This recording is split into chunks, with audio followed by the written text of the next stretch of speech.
Olá, alunos. Boa noite a todos. Eu sou o professor Rafael e estarei conduzindo a disciplina de Estudos em Música Brasileira. É um prazer conhecê-los. Ao final da nossa aula, eu disponibilizarei o meu e-mail, assim como o WhatsApp, caso vocês queiram tirar dúvidas ou estar entrando em contato comigo para que eu disponibilize algum material. Bom, nesse primeiro momento, nós vamos fazer uma introdução, uma pincelada mais ou menos, a respeito da música no contexto do Brasil, né, da música em terras brasileiras. Primeiro, eu gostaria de falar sobre a nossa disciplina, alguns pontos que nós vamos estudar ao longo de nossas aulas, né? Bom, essa disciplina então vai pretender trabalhar o contexto social e histórico da música no Brasil, assim como a influência também, né, da cultura indígena, africana e europeia também. Questão do multiculturalismo bem enraizado mesmo nessas terras, né?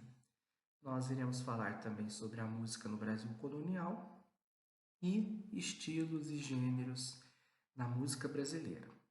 Por fim, vamos fazer um panorama da música no Brasil na contemporaneidade atual.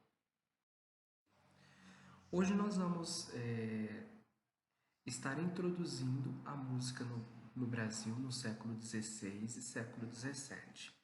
Nas próximas aulas nós vamos focar nesses dois séculos para estudarmos bem, né, e mostrarmos como que aconteceu, embora não tenhamos muitos registros de músicas nesse período, mas nós vamos tentar estudar um pouco sobre como era a visão, como era o pensamento e também as características estéticas que aqui rondavam, né? Então nós vamos falar a respeito do início da colonização no Brasil. A colonização ela se dá em 22 de abril de 1500. Né? É importante a gente ter em mente que esse primeiro período pode-se dizer que nos dois primeiros séculos, pouquíssimas coisas nós temos registros, né? Principalmente no que diz respeito à questão, à questão musical. Né? Nas três primeiras décadas de 1500, é considerado de pré-colonização, né? Até porque os portugueses, eles ao mesmo tempo que estavam no Brasil, eles também não estavam, né? Porque eles estavam de olho, na verdade, é, no que o lado oriental, o lado do Oriente, estava proporcionando a eles, né? Essa, essa colonização foi encabeçada e direcionada a mando do rei Dom Manuel I, como vocês já devem ter estudado na história secular apresentada na escola. Então, as três primeiras décadas é considerado o período de pré-colonização. Até porque a nossa área geográfica, o Brasil, era de grande expansão. Então, leva-se mais ou menos cerca de 150 anos para que de fato os portugueses conseguissem chegar até o interior do Brasil.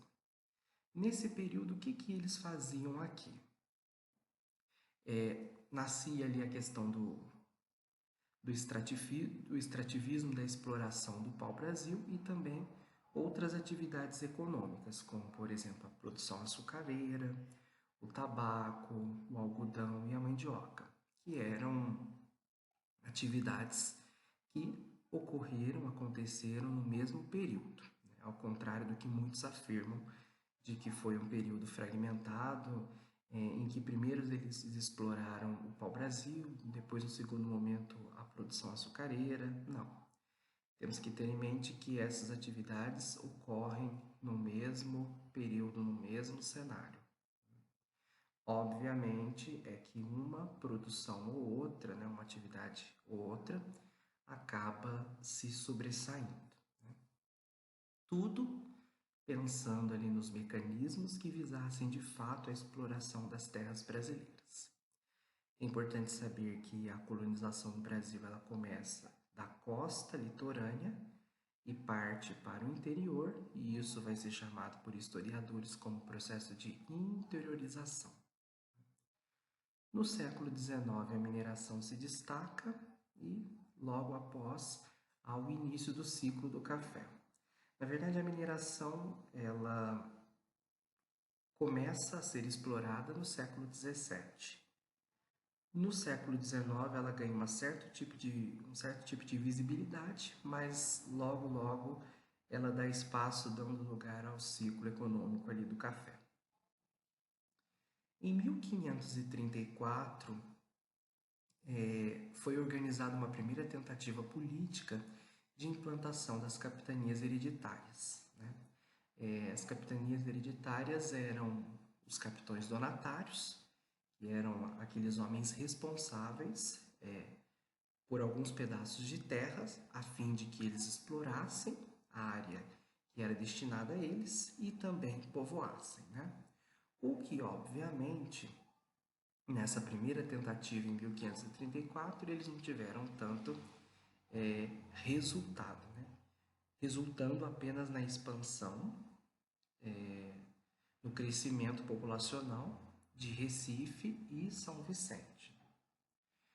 Diferente dos Estados Unidos, os portugueses vieram entre homens, né? Já os americanos, eles foram entre as famílias. Então, isso facilitou que a expansão, né, do território fosse em maior escala, digamos assim. Em 1539, eles conseguem então organizar o primeiro governo geral que teve a sua sede em Salvador. É importante saber que essa sede em Salvador então passa a ser capital, né? A funcionar como capital, e ali eles vão começar a pensar mesmo de fato na expansão e na exploração de todo o território geográfico. Aqui nós temos um mapa das capitanias hereditárias que trata ali no primeiro momento, né, de 1534 a 1536, as regiões onde eles tentaram fazer a expansão, né, com relação à população, mas eles não tiveram tanto sucesso, resultando apenas no crescimento de Pernambuco e São Vicente. Com relação à atividade da música no Brasil, ela pode-se dizer que num primeiro momento se dá através do registro do Pero Vaz de Caminha, em que ele escreve uma carta ao rei Dom Manuel I, e ele começa a relatar como que foi a chegada, né, esse primeiro contato com os nativos. Até que em um trecho da carta ele resolve dizer então, contar um pouquinho dessa experiência que podemos considerar uma experiência, a primeira experiência musical ocorrida em terras brasileiras. A carta, um trecho da carta dizia assim: além do rio, andavam muito deles dançando e folgando uns ante os outros sem se tomarem pelas mãos, e faziam-no bem. Aqui ele relata de que os índios dançavam e cantavam animados, né, ao receber eles. Em outro pedaço da carta, ele relata que um certo almoxarife da época resolve pegar o gaiteiro pela mão e os dois se metem a entrar dentro da roda festiva dos índios, e há ali uma primeira troca, podemos dizer, entre as culturas, né? Embora os portugueses eles não tivessem essa visão que nós temos hoje a respeito com relação à cultura individual de cada um, né? A cultura de povos. Como dito anteriormente, grande parte dos materiais relacionados à música, ao registro de música no Brasil, são pouquíssimos. Nós temos uma partitura ou outra ali. O que nós sabemos ao certo é com relação a alguns manuscritos que é graças ao trabalho de muitos musicólogos e historiadores que nós podemos ter acesso a esses manuscritos. No geral, os manuscritos eles são preservados em arquivos e estes podendo ser ou de particulares ou de públicos ou também eclesiásticos. Né? Grande parte se perdeu ao longo da nossa história. Infelizmente, grande parte desses materiais, desses registros mesmo musicais, eles se perderam com o tempo, resultando ali, né, na deterioração causada por traças, infelizmente. E o que nós temos hoje em dia é graças à dedicação e ao empenho, ao trabalho minucioso de muitos musicólogos e historiadores. Né? Muitos desses arquivos encontram-se em igrejas, em residências particulares, talvez assim, passado de pais para filhos, né? Herança, e que os familiares, infelizmente, nem sabem da importância real que tem esses manuscritos para a história da música brasileira. Né? Infelizmente, muita coisa se perdeu. É importante ressaltar que muitos desses materiais eles não são abertos ao público. Os pesquisadores e os historiadores, musicólogos, eles não têm acesso a esse tipo de material. Né? Até porque o nosso país ele não investe tanto na pesquisa. Então isso resulta ali um certo tipo de lacuna com relação à história propriamente dita da música brasileira. Muitas dessas partes encontradas aqui foram salvas graças a esses musicólogos e historiadores, foram encontrados em um lugar ou outro e, além do mais, com alguns trechos deteriorados, muitas vezes trechos sem finalização, que teve todo um trabalho de restauro em que eles procuraram respeitar a ordem ali matemática musical, respeitando também o período e o estilo que a peça foi escrita. Né? E grande parte desses materiais se resume apenas às partes vocais e para instrumento acompanhador, até porque eles não tinham muita mão de obra, né? Nem o próprio Johann Sebastian Bach, que é um compositor barroco alemão, que escrevia peças musicais, mestre-capela da Igreja Luterana, nem ele, que é considerado o pai da música, nem ele tinha músicos à sua disposição para fazer as peças que hoje são executadas, né? Os grandes oratórios, né? Paixão segundo São Mateus, né? A cantata 147, né? Que faz ali parte que tem o Jesus Alegria dos Homens, enfim.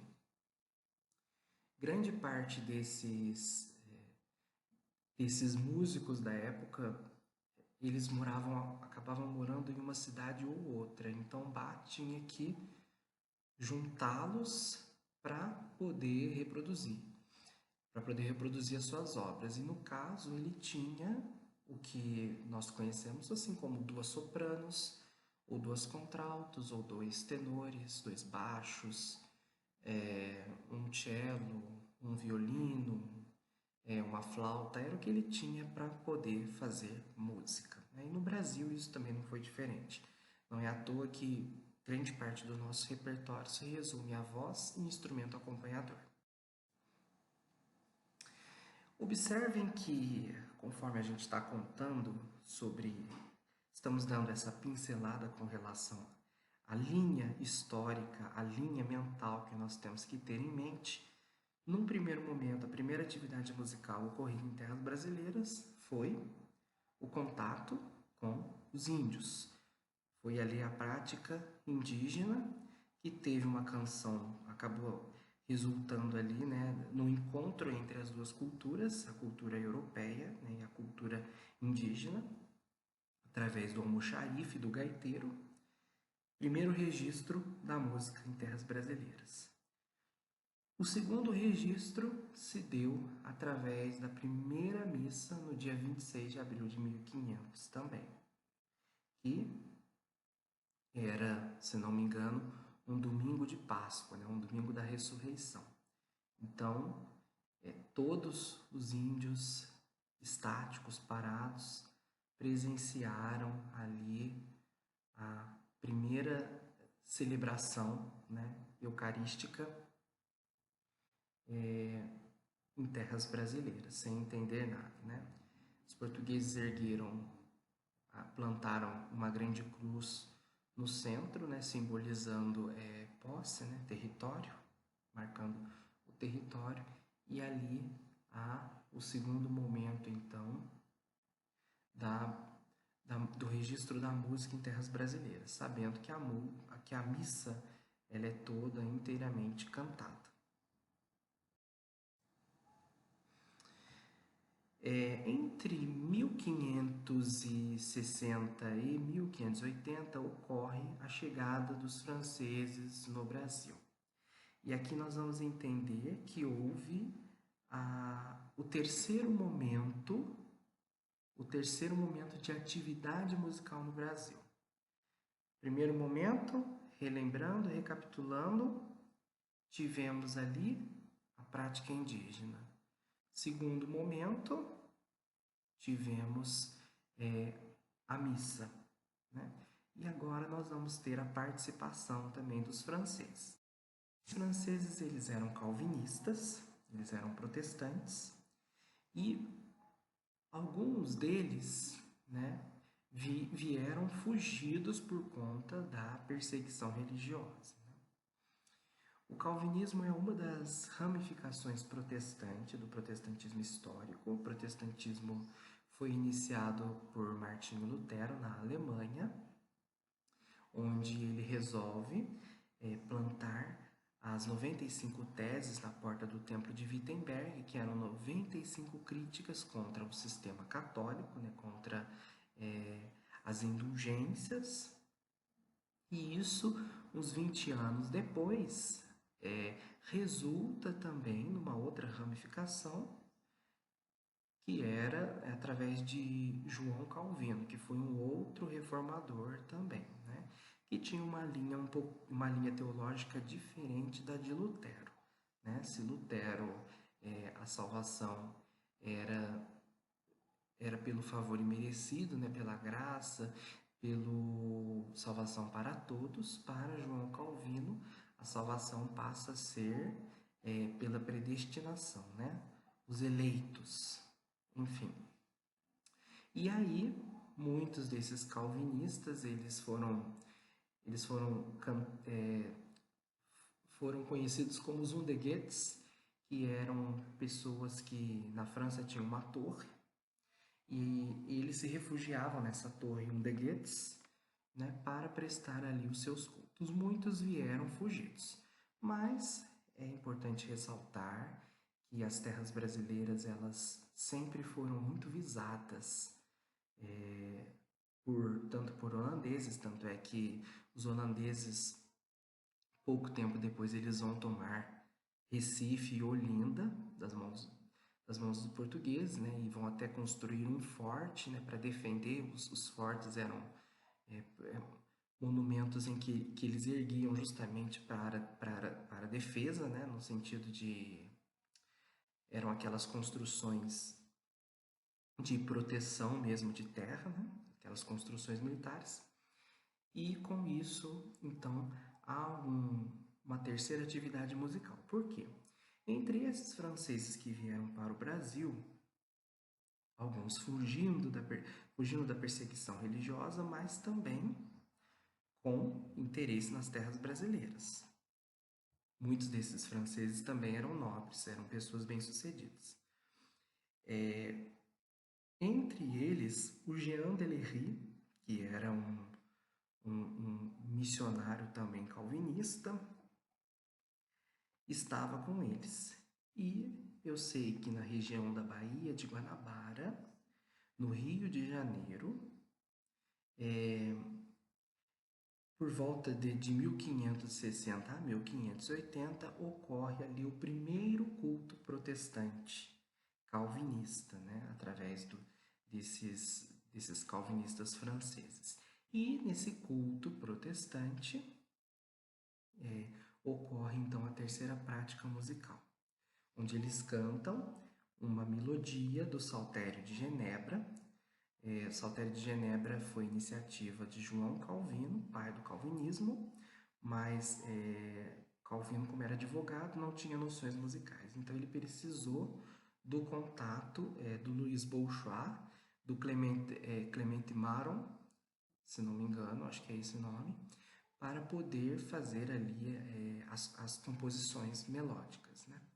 E aí eles cantam uma melodia do Salmo de número 5 do Saltério de Genebra, nesse primeiro culto protestante, realizado em terras brasileiras, diga-se de passagem, o primeiro culto protestante também na América Latina.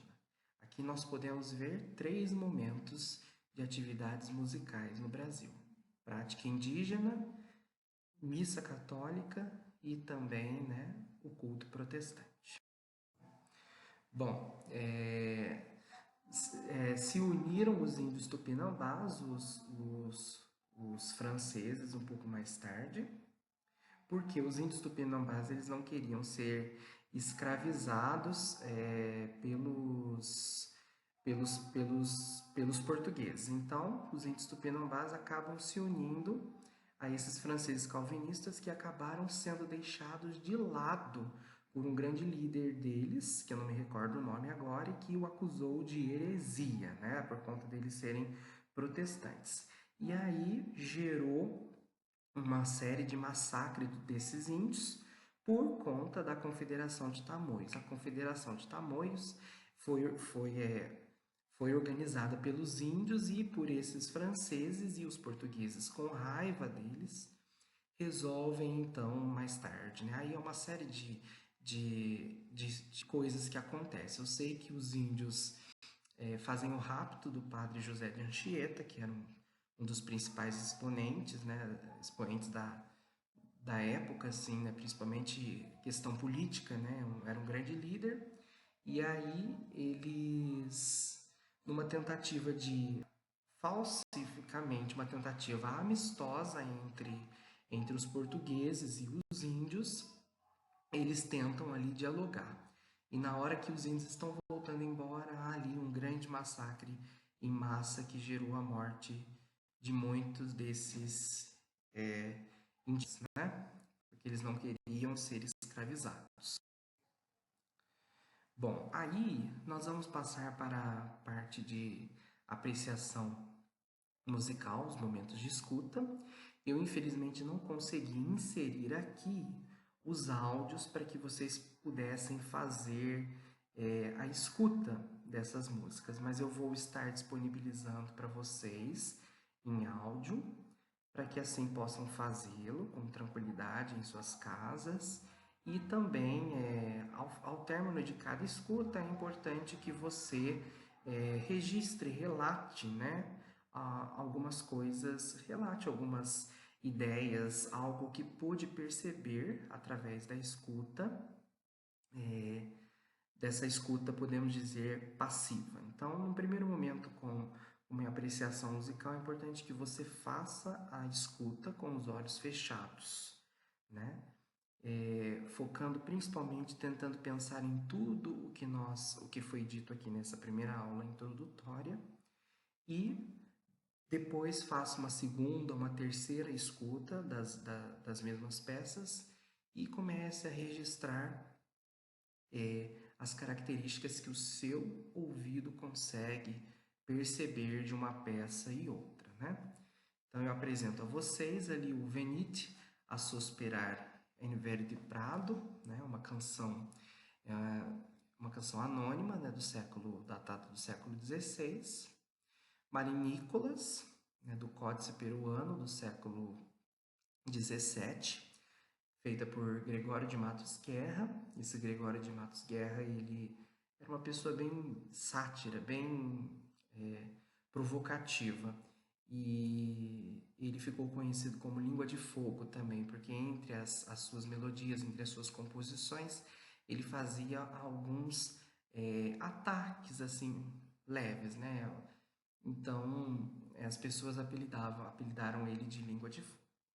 E Matais de Incêndios, né? Que é uma cantiga de Natal, infelizmente anônimo, não sabemos ao certo quem a compôs. Foi achada em Mogi das Cruzes, né, um manuscrito. Foi achado por um grupo de pesquisa mesmo que trabalha com musicologia, né? É uma canção datada do final do século XVII ou início do século XVIII. É o que eles acreditam, até pelo estilo que a peça foi composta, certo? Então, eu vou pedir que vocês, nas suas casas, façam a escuta, não somente um tipo de escuta, escutem várias vezes, quantas vezes quiserem, e depois façam anotações para controle de vocês, né, como se estivessem fazendo análise mesmo da música, né, uma análise não convencional, acerca de que imagens vem à cabeça, do que lembra, enfim, se conseguir perceber também as partes iguais, se conseguir identificar uma parte A, uma parte B, né, uma parte A', B'linha, coloque isso contra as frases, isso fica a critério de cada um, né? Também vou disponibilizar as partituras das músicas ali, das músicas listadas, para que vocês possam ter esse documento, né? Infelizmente, se nós estivéssemos presencial, obviamente que eu colocaria vocês para solfejar todas essas peças, mas infelizmente nós não estamos, então nesse primeiro momento é bom vocês irem guardando os materiais. Aqui eu faço o meu agradecimento antes de encerrar essa aula e deixo a disponibilidade de vocês, o meu e-mail para contato, também o meu WhatsApp, caso vocês queiram tirar alguma dúvida comigo ou pedir algum tipo de material também, eu me coloco à disposição de todos. Então eu fico por aqui e nos vemos então na próxima aula. Abraço a todos, obrigado.